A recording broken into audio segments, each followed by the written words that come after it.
મિત્રો પેલાની કહેવત પ્રમાણે જો કોઈ પણ વ્યક્તિના ઉપર ભીત ગરોળી પડે તો લાભ થતો હોય છે, તો આ અમારી 4 વ્હીલ ઉપર પડી છે તો શું અમારે લાભ થશે કે નુકસાની થશે? તમારા કહેવા પ્રમાણે શું થશે? જીત થાય ભગવાન, પણ તું અટાણ અહીંથી ને વઈ જા. મને લાગે હે બી હું તને અડું, હું તને મારું ગરોળી.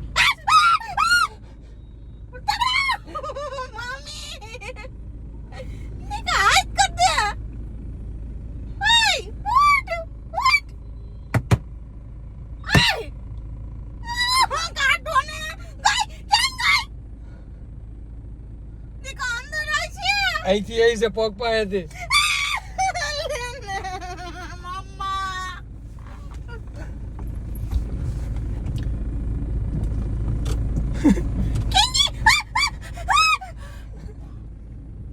કેવી મજા આવી ગરોળી જોવામાં?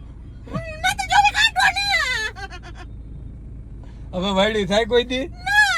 થાય હવે કોઈ દી વાયડી થાય? વહી ગયા. હવે કાચની બહાર હતી, અંદર નહોતી.